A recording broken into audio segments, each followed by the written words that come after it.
In this comparative study, I will be examining the subgenre of folk horror by comparing the 1977 film Suspiria and the 2019 film Midsommar by analyzing the representation and effect of color, lighting, production design, and the use of folklore in folk horror films. The folk horror genre tends to focus on the themes of isolation, historical cult beliefs and practices, and human terror that results from such practices. It can be bloody and full of gore, while at the same time be visually stunning and engulfing. Adam Scoville from the British Film Institute describes the folk horror genre as the following. These films work through an emphasis on landscape, which subsequently isolates its communities and individuals, skewing the dominant moral and theological systems enough to cause violence, human sacrifices, torture, and even demonic and supernatural summonings. Two films that fit this category are Suspiria and Midsommar. Suspiria, made in 1977, was directed by Dario Argento and was set in 1970s Freiburg, Germany. Midsommar, which was filmed in 2019, was directed by Arie and set in a fictional town in Sweden. As will be evident in this study, both of these films exhibit the identifying themes of folk horror from beginning to end.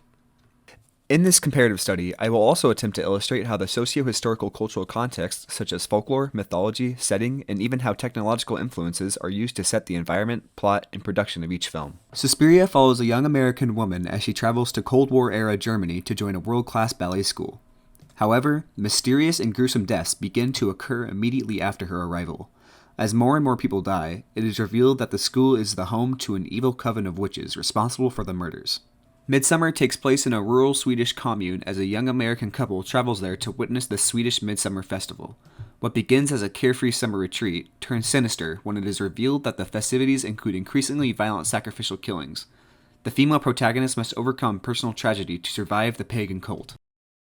Both films use striking visuals, color, and lighting, which is what drew me into them in the first place.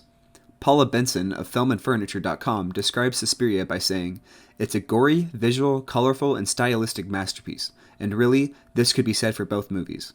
Midsommar is constantly brightly lit, almost too brightly lit, using almost all natural light for its scenes. The filmmakers used a high-exposure lens in order to pursue a fairy tale-like feeling. The director, Aster, said, "We never talked about this film as a horror film. It was always a macabre fairy tale, and how do we achieve that look without it feeling cheesy? They achieved it by using bright, natural lighting accompanied by bright, rich colors that complement the unsuspecting setting." In his previous movie, Hereditary, Aster used similar equipment and lenses to accentuate colors as well. As noticeable in this scene, the sun is used as the primary light source, hitting the white costumes to create a surreal but magical fairy tale image. This natural lighting is used throughout the film to support this surreal feeling. It is almost more horrific that the entire movie takes place in the blinding light of day. David Opie of BBC says, "Its terrors are compounded by its setting, amid the blinding midday sun. By shooting Midsummer scares almost exclusively in the daytime, Asher subverts the horror paradigm, invading the safe space that light usually provides." Coincidentally, some of the scariest scenes from this film take place in the safe light of day. This is known as a subversion of expectations, which Aster has perfected in this film. In Suspiria, red covers the walls of the dance school, and when the walls aren't red, Argento switches to red lighting. This is almost always the director's way of conveying a sense of evil. In this scene from the beginning of the movie, when one of the dancers runs from danger, she thinks she's safe and there's white lighting signifying her safety. But when the camera pulls back, we see that outside her room is an unsettling mixture of red, blue, and purple light, a very unnatural, unsettling display. This is a signal to the viewer that something is wrong, and she is in fact still in danger. The final shots of this sequence are fast, saturated in colors, both in the scene and from the high contrast lighting. The colorful lighting and production design is by far the most important aspect of Argento's cinematic language. In Suspiria, Argento establishes boundaries that are safe by lighting these spaces brightly with little color contrast and mostly white light.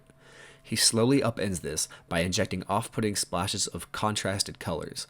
This can be observed once again when Susie's friend, Sarah, is pursued by dark forces in the dance academy. The white light from the safe dormitories is gone and replaced by an eerie dark red in the sleeping area. Sarah is disturbed while being surrounded by splashes of colorful light that clash in the background, which subconsciously disturbs the viewer.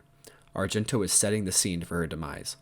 Sarah is pursued into an attic illuminated in dark blue light. This lets the viewer know it is dark and unwelcoming.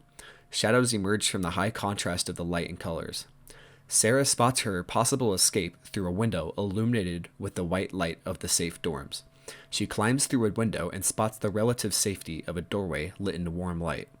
Argento traces a line from Sarah in safety using the warm yellow light shining through the doorway.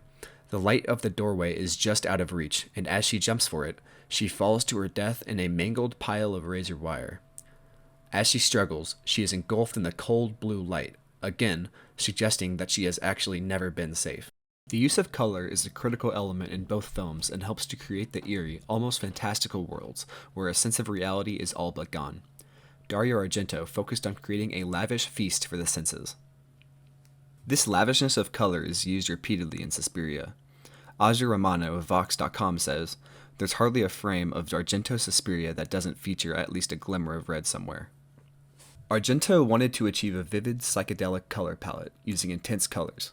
He drew inspiration from Disney's Snow White and the Seven Dwarfs as a means of conveying an innocent heroine constantly surrounded by evil. In this Suspiria scene, Susie is sleeping with the other students, surrounded by curtains that turn red, conveying that the presence of the evil mother witch is surrounding them.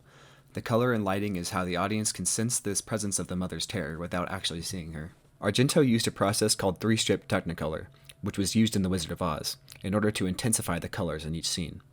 In fact, he was the last director to use this process, with Suspiria being the final film to actually utilize 3-strip Technicolor.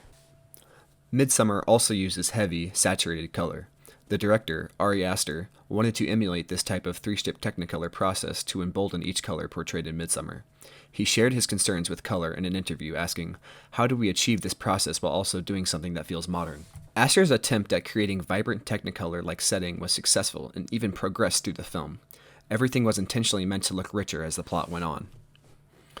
During the last section of the film, Aster pushed colors further than any time before to match the heightened emotional intensity of the plot. This progression of color starts during the last dinner scene and progressively becomes more and more vibrant as the movie reaches its horrific conclusion.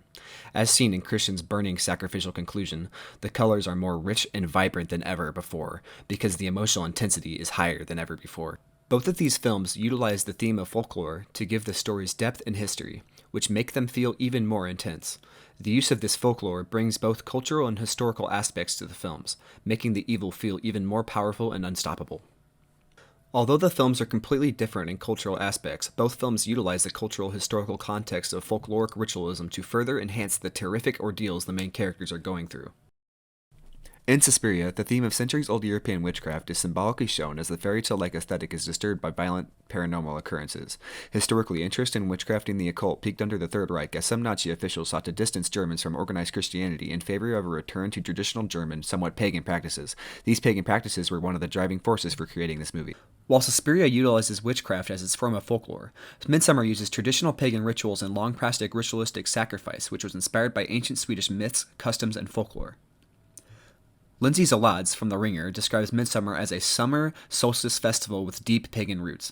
We see symbols of these Swedish pagan practices throughout, including their bright white robes and tunics and the symbolic head wreaths, which are both age-old pagan symbols. Setting and historical background are important for setting the tone of both movies and for providing a basis for cultural context. Both films also place their characters in foreign, unfamiliar environments. The central female characters find themselves out of their familiar settings and away from any cultural support.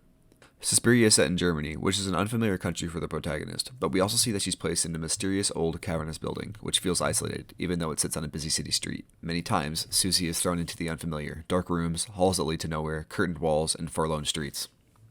Midsommar uses a rural Swedish setting to isolate the protagonists who have no chance of escaping since they are outnumbered in an unfamiliar environment. There are no phones, no electricity, nothing to save them from the isolation they have found themselves in. Danny has traveled with a group of friends whom she does not know well. We see even at the beginning that she and her friends are being led far away from any kind of familiarity or safety. She is even fed psychedelic drugs on the way to this commune, knocking her sense of security down even more. Even though the cultural and folklore references are completely different, the cinematic tools used to convey meaning, such as light and color, are quite similar in process. Both of these films are able to uniquely convey terror through not only action and plot, but also visually, by using light and color to create a surreal and magical feel.